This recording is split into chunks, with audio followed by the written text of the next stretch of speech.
Okay, so let us start today's session with a quick revision of what we learned in the last session.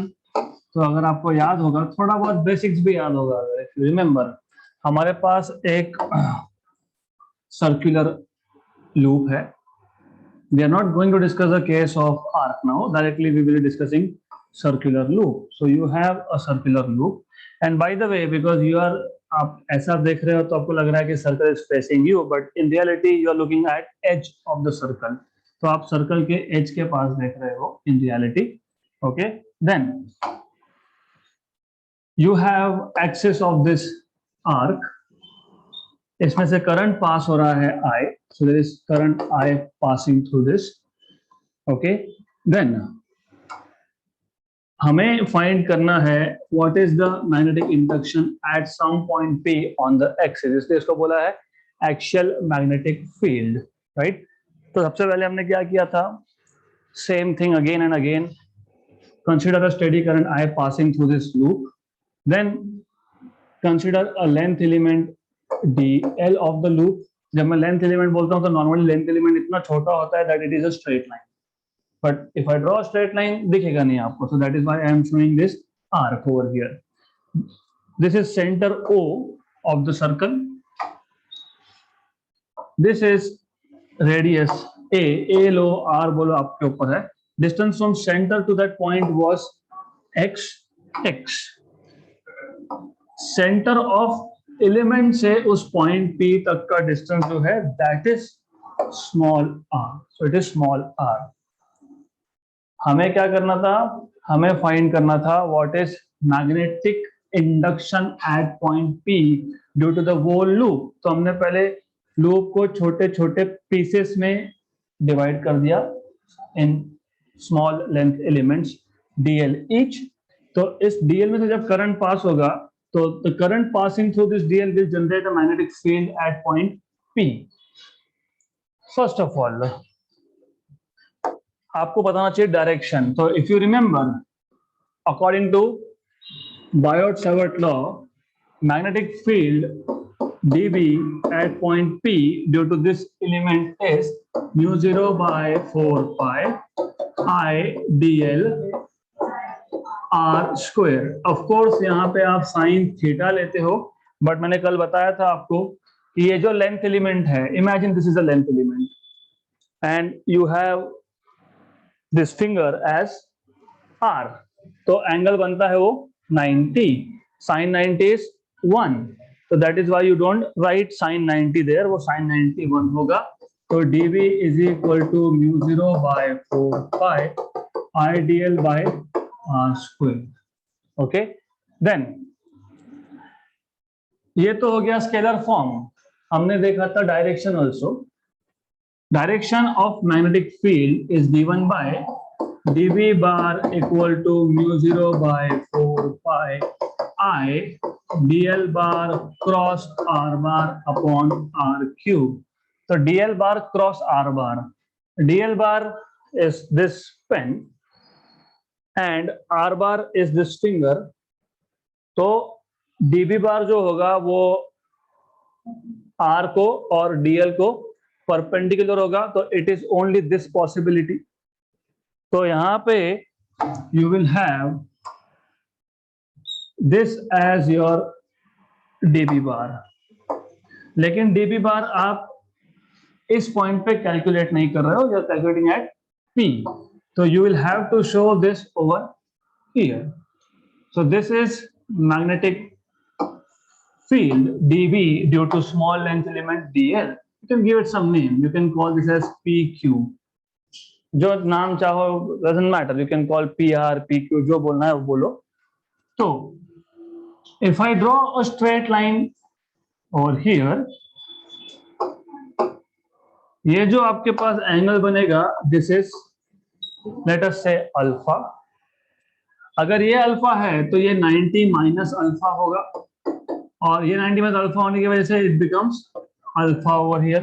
तो angle you need to know how to find angles. तो ये आ गया आपका alpha. Bye the वे ये PQ था आपका dB, magnetic induction at P due to steady current I through dl. उसका एक कंपोनेंट मतलब वर्टिकल कंपोनेंट जाएगा यहाँ पे dv cos of alpha. Why dv cos alpha? क्योंकि ये अल्फा का एडजेसेंट है, इसलिए dv cos alpha.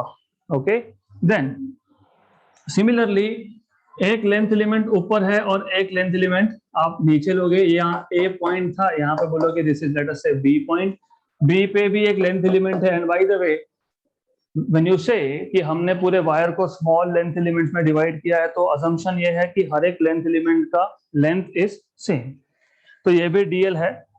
So due to this D L, due to current through this D L, P point पे मैग्नेटिक इंडक्शन होगा, पी पॉइंट पे। Okay, again by the same logic, DL और R इन दोनों को परपेंडिकुलर था magnetic field. If you remember D L, now D L is this one and R is here. तो वापस डीएल क्रॉस आर बार होने की वजह से this is DL and this is are bar. So you will see, if you remember right hand screw rule, आपको ये समझ में आएगा कि यहाँ पे ये जो मैग्नेटिक फील्ड है, it is going something like this. So ये आ गया आपका dB magnetic field over here. Okay, this dB magnetic field is due to current through element located at point B। ऊपर का जो PQ था, मैं इसको PQ डैश बोल देता हूं। ऊपर का जो PQ था वो था magnetic induction due to length element at A, और यहाँ पे था B। तो B पे जो लेंथ एलिमेंट है उसका मैग्नेटिक इंडक्शन है हियर, राइट? गुड, यहाँ तक clear? Sure. So if this is alpha, this is also alpha, this is alpha, this is also alpha, तो this is dB cos alpha. हमने सिर्फ cos कंपोनेंट्स देखे, sine component अगर आप देखोगे तो this will be dB sin alpha, dB sin alpha, and you will also have one component over here, ऊपर के वेक्टर का dB sin अल्फा। तो as you notice, ये और ये equal and opposite will cancel out। तो P point पे due to these two elements, only two elements A and B, total magnetic induction is dB sin alpha plus dB sin alpha, मतलब 2 dB sin alpha। ये magnetic induction it is because of only two length elements, हमने बाकी के लिए नहीं है। ऐसे अगर आप बाकी सब लेते गए तो you will gate dB sin alpha, dB sin alpha, dB sin alpha, dB sin alpha, all in the same direction। horizontal components will add up और vertical components जो है they will cancel out। good, तो अगर आपको P point पे total magnetic induction निकालना है तो you will say total magnetic induction here will be integration over dB, not only dB this time, क्योंकि cos कैंसल आउट हुआ था, तो dB sin अल्फा। अगर आप यहाँ पे dB sin अल्फा ले रहे हो, as I told you, if you put a 2 here, अगर यहाँ पे 2 लिखते हो तो integration will be from 0 to pi। अगर यहाँ 2 नहीं लिखते हो तो यहाँ पे 0 to 2 pi। ऐसा क्यों? ऐसा इसके लिए क्योंकि यू हैव, बाय द वे, ये जो आपको रिजल्टेंट मिला है, क्या क्या कैंसिल हुआ था? dB cos and dB cos। Resultant क्या था? 2 dB sin अल्फा। वो 2 dB sin अल्फा क्यों आया? Because you have taken 2 elements diametrically opposite to each other. अगर एक ही एलिमेंट लोगे तो nothing cancels out. Cancel out होने के लिए आपको वर्टिकल कंपोनेंट्स चाहिए दोनों के, राइट? तो इसका मतलब whenever you are considering minimum 2 components equal and equal in opposite, मतलब length element equal in size but diametrically opposite. Okay, तो इसलिए याद रखना, अगर आपने गलती से यहाँ पे 2 लिख दिया, ऊपर भी 2 लिख दिया, मतलब you are tracing the circle twice. तो इसलिए here if it is 2 pi, here it should be only dB sin alpha। if ऊपर if you are writing in limit 0 to pi, then you can put a 2 here। तो ये याद रखना। so This is something you need to know. Then I told you you will need sine alpha. Sine alpha, what is definition of sine? Opposite side upon hypotenuse. So it is a by r. तो याद रखो इसको. So this is equal to 0 to 2 pi. dv आपके पास था mu 0 by 4 pi I dl upon r square. ये आपका आ गया dv and this is a by r. So this is equal to mu 0 by 4 pi. क्या क्या constant है वो बाहर निकालो. a is constant, I is constant. So this is constant, you can take it out. 0 to 2 pi. क्या रह गया? a निकाल लिया था common, so no a here. Just dl upon r cube. So this is mu 0 by 4 pi I a. Okay. r cube. अभी r cube, तो पहले r क्या है वो देख लो. What is r? This is right angle triangle. R is hypotenuse. So r is a square plus x square raised to 1 by 2. So if you put this here, you will get 0 to 2 pi dl upon a square plus x square raised to 3 by 2. Correct? अब a constant था, x constant है, क्योंकि जब हम बोलते हैं कि magnetic induction p point पे फाइंड करना है तो पहले आपने p को फिक्स किया था, मतलब this distance x was constant. a तो वैसे भी कांस्टेंट है because it is radius of the circular loop. तो in this case you will have b equal to mu 0 by 4 pi I a. And you can take this out also.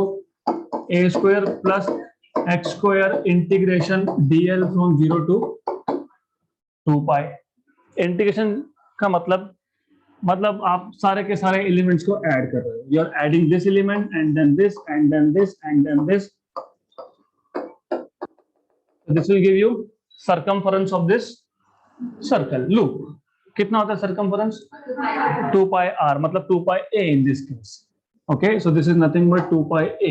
So you will be having this as mu 0 by 4 pi I a square plus x square raised to 3 by 2, which I did not write over here. So anyways, let me correct this. ये 3 by 2 चाहिए, नहीं तो equations will be all wrong. 3 by 2 आ गया 3 by 2. And this is as you would say, you just said it is 2 pi a. So 1 and 2. So you will have mu 0 by 2 I a square upon a square plus x square raised to 3 by 2. So this is the equation for magnetic induction at a point, axial point, due to current carrying loop, steady current. अभी एक छोटा सा difference है आपके books में. In your books what they are doing is, आपका जो state board का टेक्स्ट बुक है वो सिर्फ ऐसा लिया है. Orientation is just this and they are telling you कि what is the magnetic induction at a point P at a distance Z. This distance is Z. Okay, and radius of the loop is R. Of course you remember equation now. याद था अभी equation आपको? आपने बताया mu 0 by 2 I a की जगह पे r square plus z square raised to 3 by 2. That is the only difference.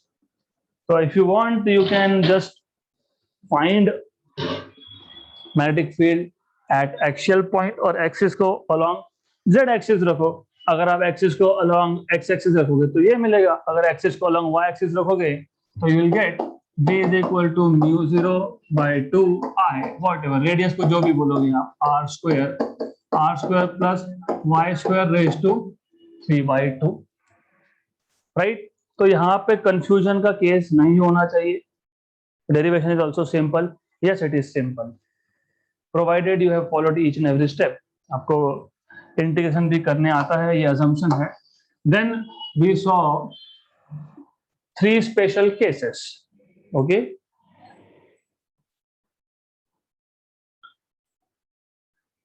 So we saw special cases, तीन special cases थे. If you remember, special cases. Case number one. Number one मैंने बताया था अगर आपको सेंटर ऑफ द लूप पे ही find करना है, वैसे भी ऑलरेडी फाउंड इट आउट, हमने ऑलरेडी देखा है. You remember what the equation was? It was if you remember mu 0 I A by 2 something, what something नहीं याद है, ठीक है. म्यू 0 आई बाय 2 ए ऐसा इक्वेशन था, mu 0 I by 2, right. So this is how you can find out. But anyways, at center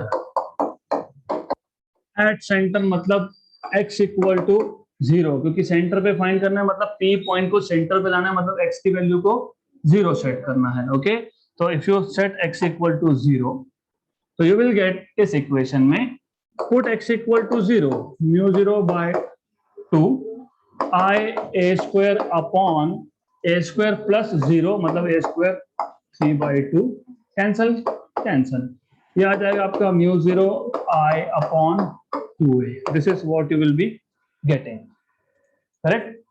mu 0 i upon 2a, ये है magnetic field eight the centre. अगर n टर्न्स होंगे तो for n turns you just multiply the same equation with n, and at center you will get mu 0 n I by 2a. ये centre पे है और general case में भी आप सिर्फ n से मल्टीप्लाई कर देना, डन. और एक तीसरा केस देखा था हमने, if you remember, third case was radius is very small compared to the distance x where you are finding out magnetic induction, right? So this is how you can find out. Of course यहाँ पे मैंने बताया था x is very greater than a, मतलब x square plus a square is approximately equal to x square. So in this equation you will be having b equal to mu 0 by 2 I a square. ऊपर numerator के a square को neglect मत कर देना, because I told you can neglect any parameter in comparison with other parameter, right? तो neglect करने के लिए एडिशन या सब्ट्रैक्शन होना चाहिए. तो here you can write down only x square raise to 3 by 2, cancel cancel, right. So you will have mu 0 by 2. Magnetic field B at a far away point on the x-axis mu 0 by 2 I a square by x cube. Correct. And सबसे ज्यादा equation आपको यही लगने वाला है. So this is what we did in the previous session.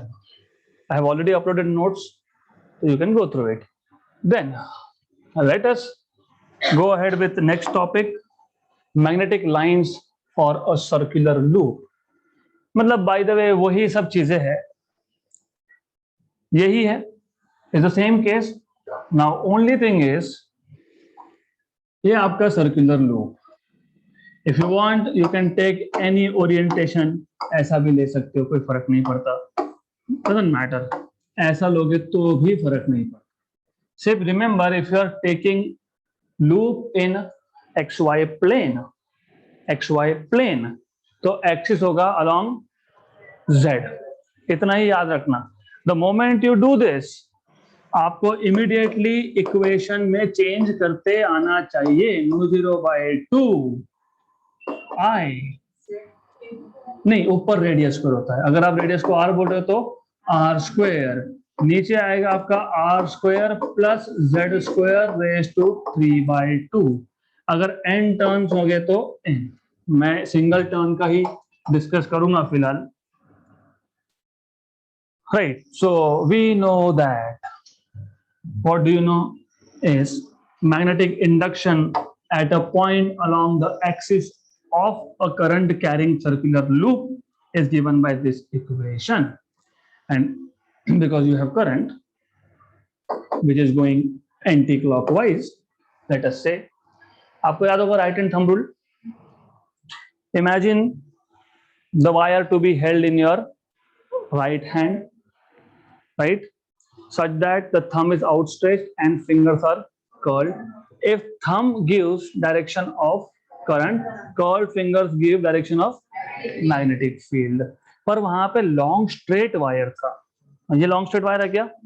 नहीं, तो यहाँ पे राइट हैंड थंब रूल का सेकंड वर्जन यूज होता है. If the curled fingers give you direction of current, then the outstretched thumb gives you direction of magnetic field. Difference समझो अच्छे से, वहां पे लॉन्ग स्ट्रेट वायर था तो मैग्नेटिक फील्ड जो था वो कर्ल था. यहाँ पे current it is along the circumference, तो magnetic field is along thumb. मतलब ऐसा है कि magnetic field is going something like this from the center. मैं सिर्फ सेंटर ड्रॉ कर रहा हूँ फिलहाल. I will be making it little complicated. So this is direction of magnetic field at the center. आगे solenoid, toroid direction पता होना चाहिए. At the center it is going like this. But near to this circumference, it starts. Okay, I should use some different color to indicate magnetic field. Will be better for you to understand. So let me use some different color. So let us say this is magnetic field at the center. So this is at the center. But near to the circumference, magnetic field lines go like this and come back. यहाँ पे भी ऐसा और इस side पे भी वही होगा, इस साइड पे भी वैसा ही होगा. Directions are important. ओके, अगर यहाँ पे कंफ्यूजन होता है तो ये एरो को थोड़ा ऊपर दिखा दो, because arrows will tell you direction of north pole and south pole. अगला टॉपिक में लिखा है current loop carrying a current as a magnetic dipole. Dipole मतलब north pole and south pole. So here it will be again like this. Also on the other side, यहाँ पे तो फिर यहाँ पे भी ऐसा होगा. Right? But let us stop here for the time being. Let me take you back in time to electrostatics. If you remember, आपके पास जब एक पॉजिटिव और एक नेगेटिव चार्ज होता है, positive and negative charge, electric field lines always start from positive and end at negative.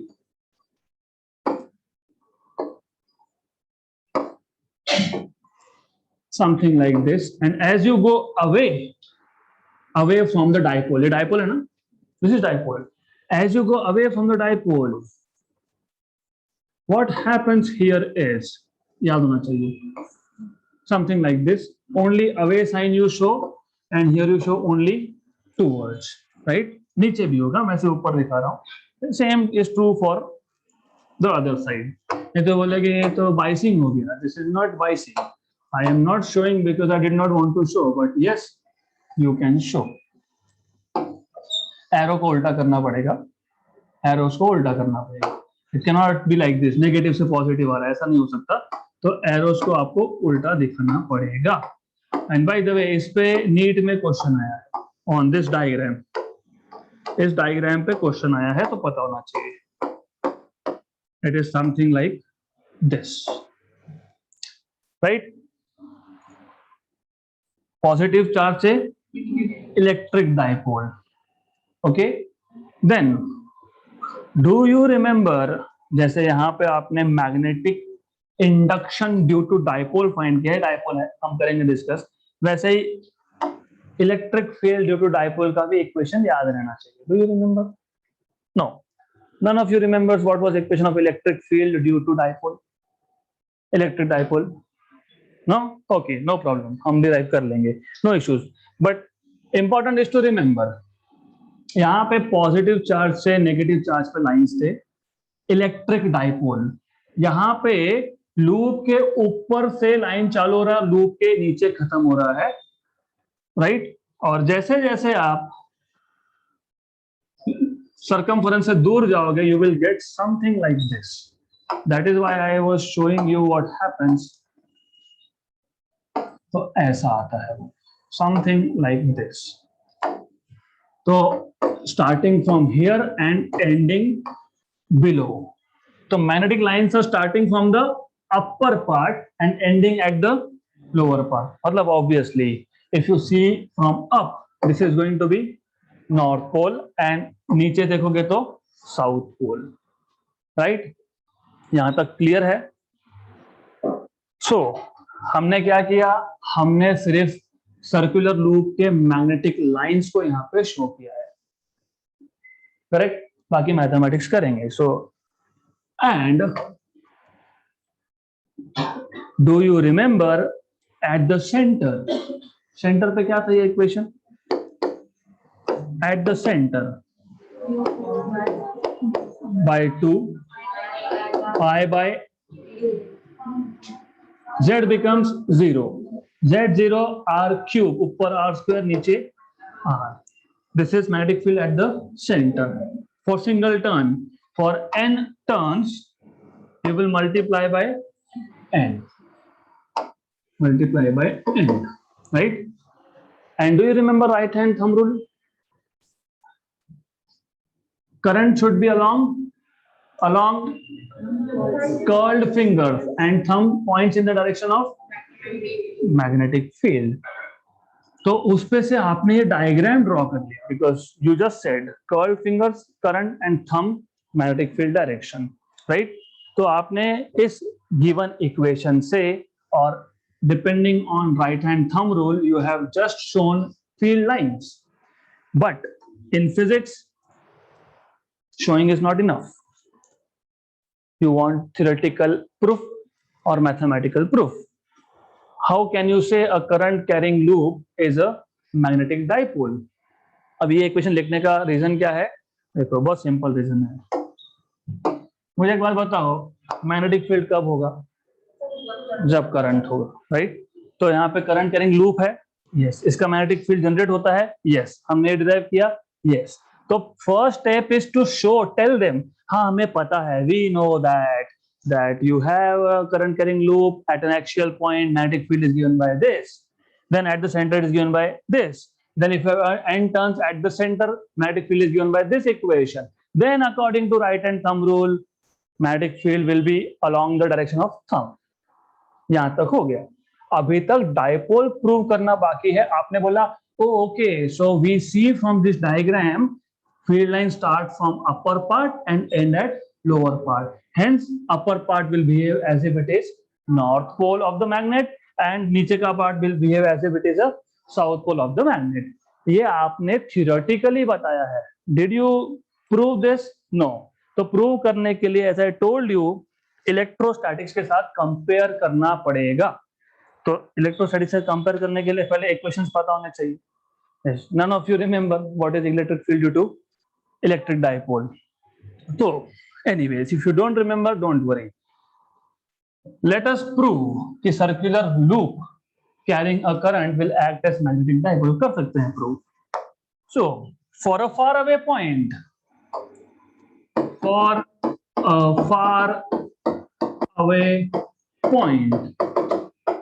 along the axis, magnetic field is given by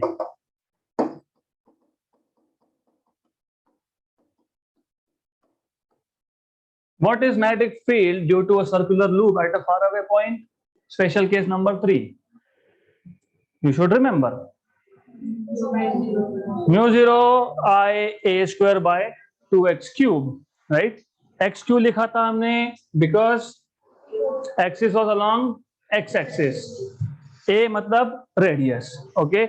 अब दोनों में से कोई भी इक्वेशन लिखो, that is okay. By the way, अगर आपका एक्सिस along z है तो आप लिखोगे at a far away point this is mu 0 I a या तो r whatever you want to write upon क्या था 2 और यहाँ क्या था z cube. If you're not comfortable with this notation, you can do this also. कोई problem नहीं है. यहाँ पे इसको बोल देना r को a और z को x. कोई फर्क नहीं पड़ता. The way you want to do it, the same thing. Okay. Now, this is for far away point. Do you remember? मैंने आपको one of the previous session में बताया था definition of magnetic dipole moment. Torque को हम लोगों ने in terms of magnetic dipole moment लिखा था। Do you remember that equation? नहीं याद? Torque is equal to n number of turns NBIA sin theta. मैंने आपको बताया था इसको NIA लिखना, नेशनल इन्वेस्टिगेटिंग एजेंसी, ये भी बताया था मैंने। और आपको बताया था ये होता है आपका म्यू, करेक्ट? राइट, म्यू भी sine theta. I am not going to write it completely anyways, हमको जरूरत नहीं है उसका, तो I am not going to write it. तो by the way, A was area of the loop, A was area of the loop, तो important है ये, A is area of the loop. So, but area of this loop, अगर radius r है तो what will be area of the loop? ध्यान यहाँ पे, area not circumference, area pi r square, pi r square. मतलब यहां से मैं r square equal to A by pi लिख सकता हूं। मतलब B will be equal to mu zero I A 2 pi और जेड क्यूब, राइट? अगर n नंबर ऑफ टर्न्स होंगे तो मैं n से मल्टीप्लाई करूंगा। Do you remember what was this? So B equal to, this is mu zero, this is magnetic dipole moment, मैं इसको mu m लिखता हूँ just because you don't have to get confused between permeability and magnetic dipole moment. NIA was magnetic dipole moment upon 2 pi by z cube। पर आपको याद है ये vector quantity था, मैंने बताया था the direction is perpendicular to, मतलब normal to the loop, otherwise I told you it is from north to south. So since this is a vector quantity, magnetic field will also be a vector quantity, so it will be mu m bar upon z cube, right? Correct? Did you follow each step? ये कहां से आया? ये है magnetic induction. कहां पे? Eight axial point. वो axial point कहां पे? Far away. इसका मतलब Z, इसका मतलब ये लूप था और ये Z, it is far away, मतलब it is very very greater than radius of the loop, correct? Good, तो ये आपको मिल गया। And n number of turns, so this coil had n number of turns, something like this. Clear? Good. But area of the loop is pi r square. So r square is a by pi. तो a by pi लिखा, a by pi, बाकी सब वैसा का वैसा, mu zero ni, mu zero ni, 2 z cube, yes, a by pi.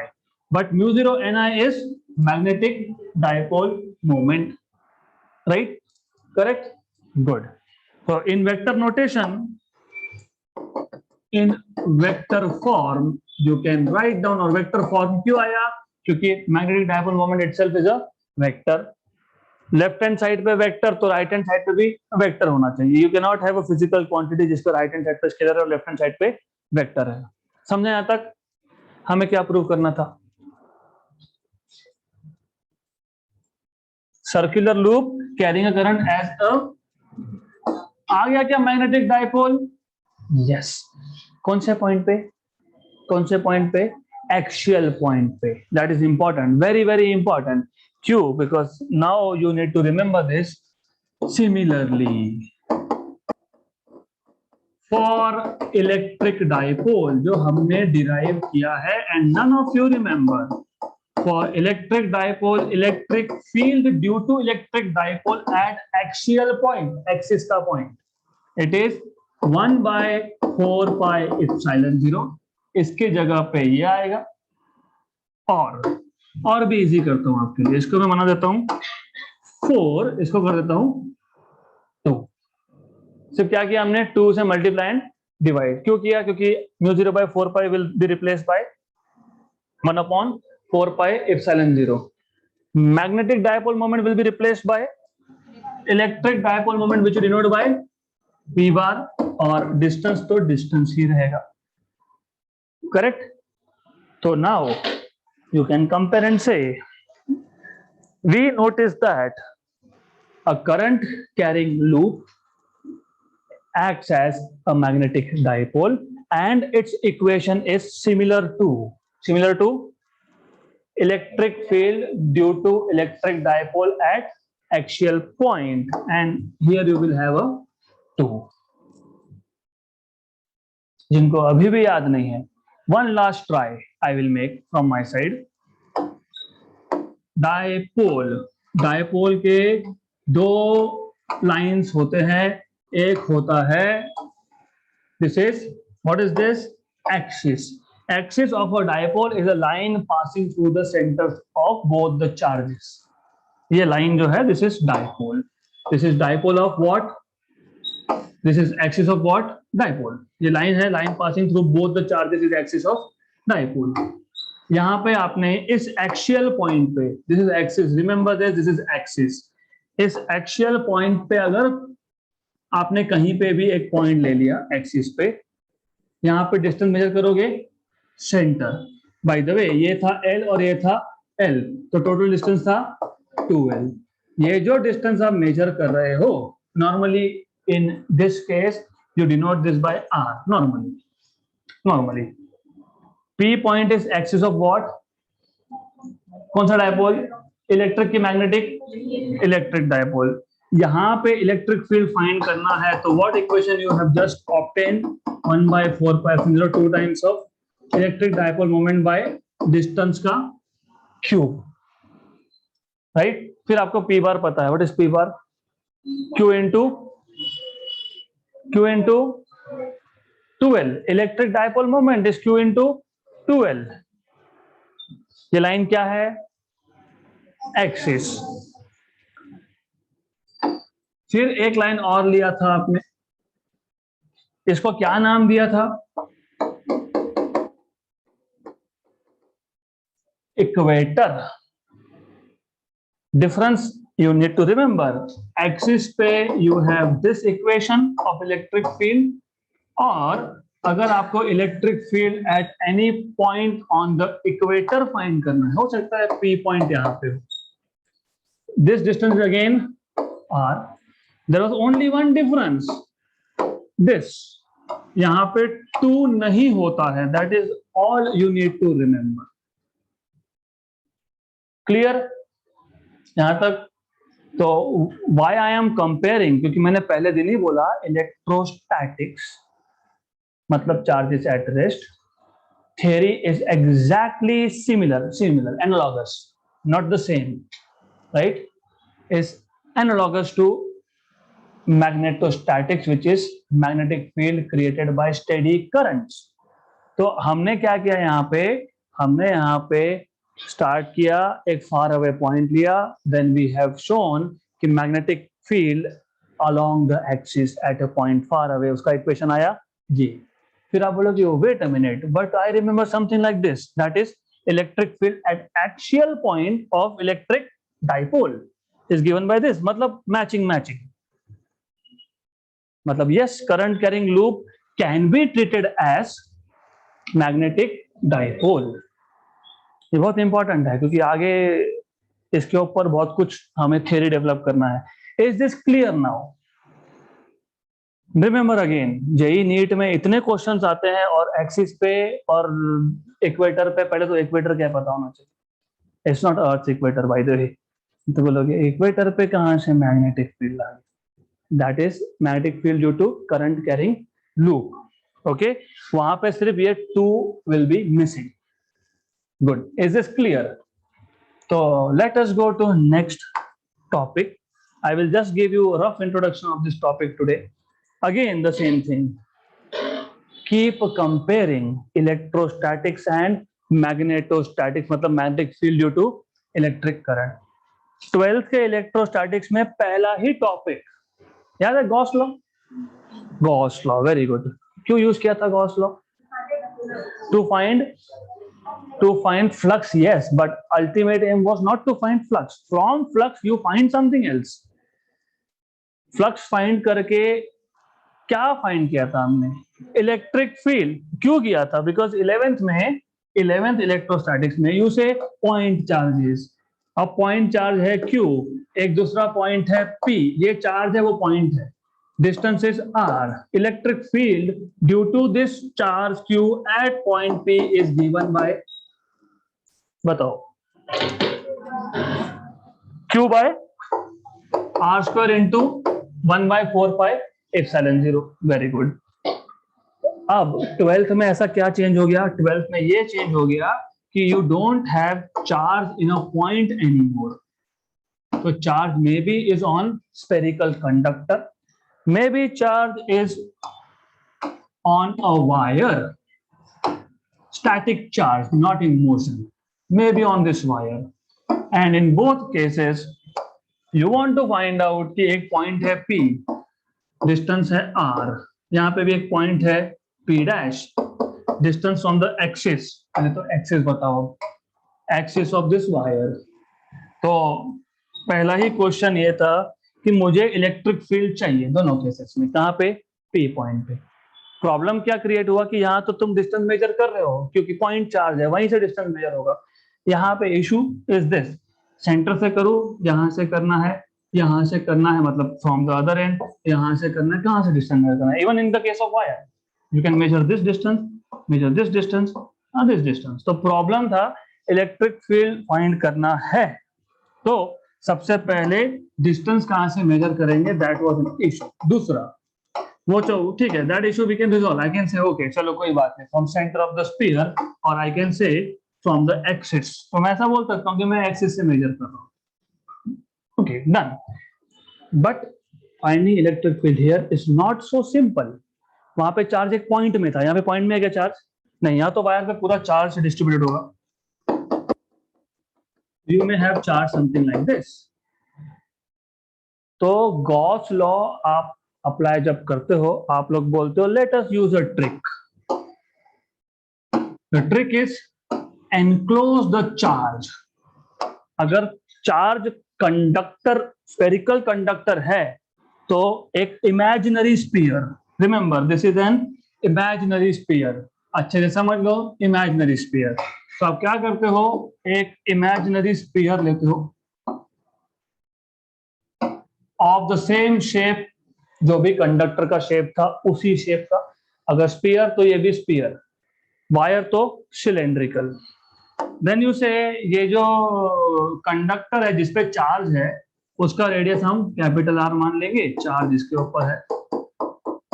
और जो Gaussian surface हमने लिया है इमेजिनरी है, does not exist, it is only in your brain, nowhere else. इसका रेडियस आप लेते हो R. फिर आप बोलते हो we know that, what do you know is ये पॉजिटिव चार्ज है. पॉजिटिव चार्ज का electric field is away in all direction, यहां से भी, यहां से भी, यहां से भी, here also something like this. फिर आप बोलते हो ओके, पर इसका मतलब electric field lines are passing through this imaginary sphere, मतलब फ्लक्स होगा, because flux by definition is number of field lines passing through a given surface, right?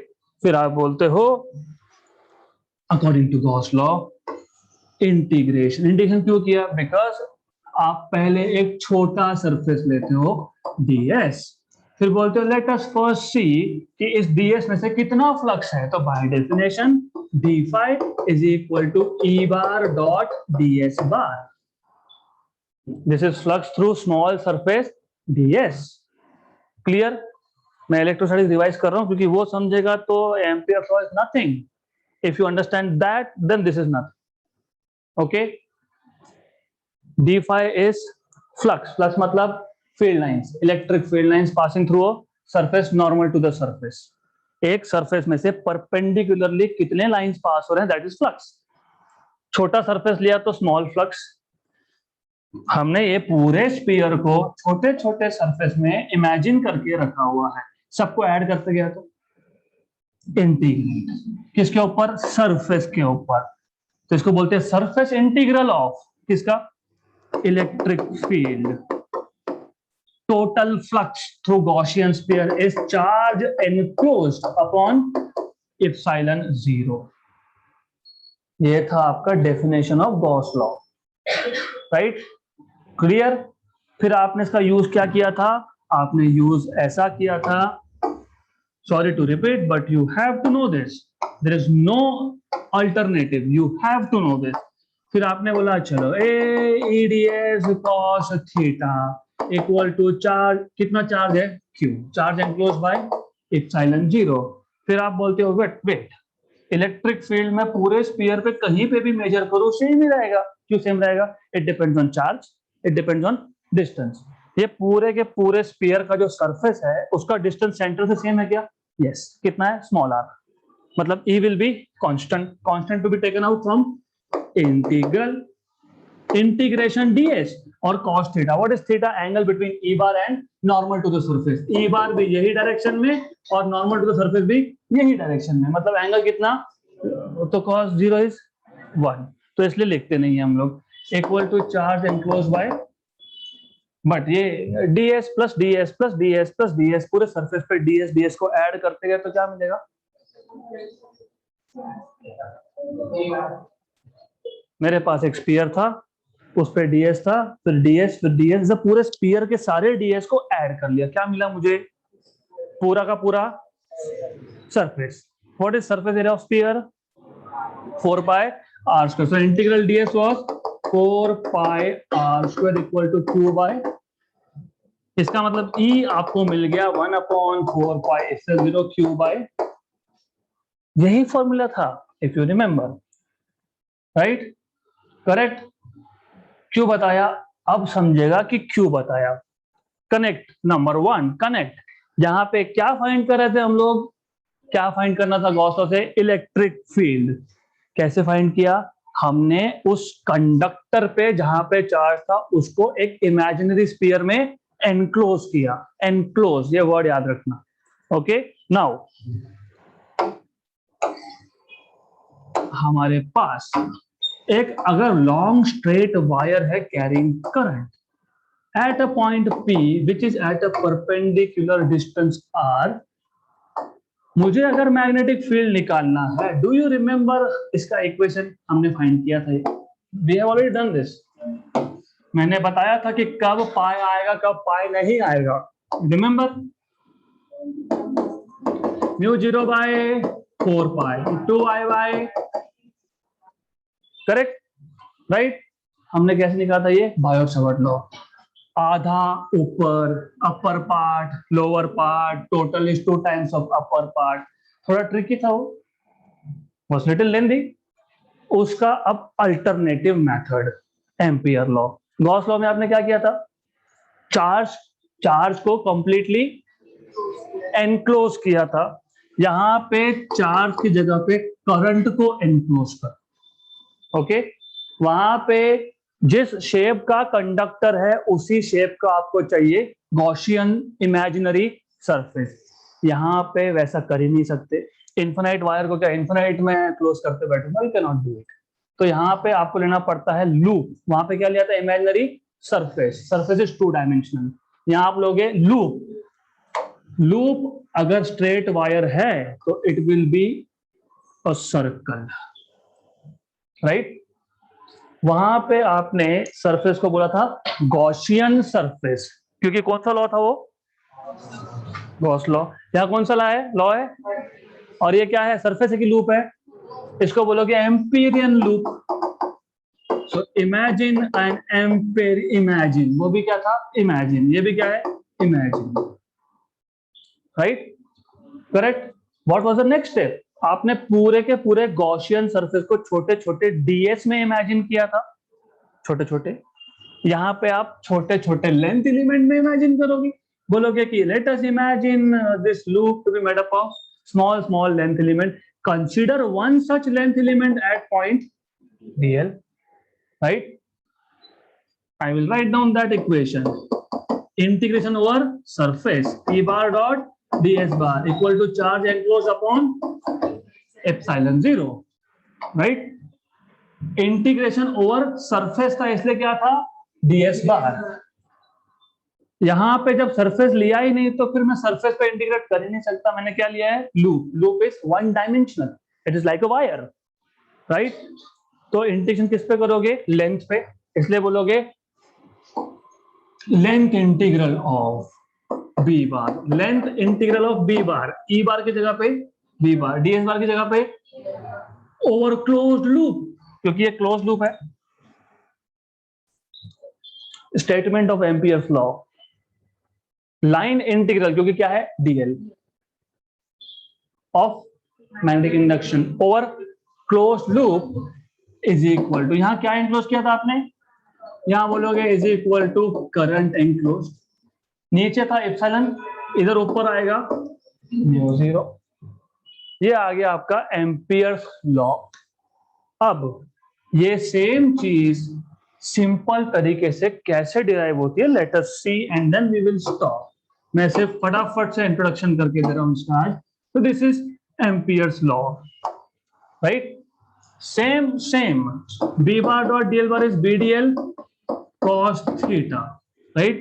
Mu zero into current, कितना करंट है? I, तो I enclosed is I, किस में enclosed? Loop में enclosed. Do you remember direction of magnetic field due to current, due to a long straight current carrying wire? Thumb is current, curled finger is, मतलब magnetic field is going along the loop. ये loop भी ऐसा और magnetic field भी उसी direction में, मतलब DL बार की डायरेक्शन और मैग्नेटिक फील्ड डायरेक्शन सेम है। What is theta then? Zero, zero. तो ये आ गया 1। बी चाहे मैं यहां पे कैलकुलेट करूं या फिर यहां पे करूं, यहाँ पे करूं, over here over here over here over here, same, क्योंकि डिपेंड्स ऑन डिस्टेंस। तो constant to be taken out dl, वह तो आपने बता दिया म्यू जीरो आई। लेकिन फिर ये total d l d l d l d l d l d l add करते गए तो क्या मिलेगा? अरे d l plus d l plus d l plus d, vector कहां? हम वेक्टर की बात करें तो क्यों वेक्टर लो, d l plus d l plus d l plus d l plus d l plus d l कितना होगा? ये 2 पाई आर सरकमफरेंस। तो B is equal B into not equal to B into 2 pi r equal to mu zero I. तो B equal to mu zero by 2 pi, 2 pi को लिख दिया 4 पाई, ऊपर कर लिया टू एडजस्ट आई, और ये आर था, ये आर नीचे। Do you see something? वो इतना लंबा इंटीग्रल सॉल्व करने के बाद भी वही, और एम्पियर लूप लगाने के बाद भी इक्वेशन। तो that is why we use Ampere's law to make derivation easy to calculate magnetic field at a perpendicular distance r from a long straight wire. It is equivalent to Gauss law in electrostatics.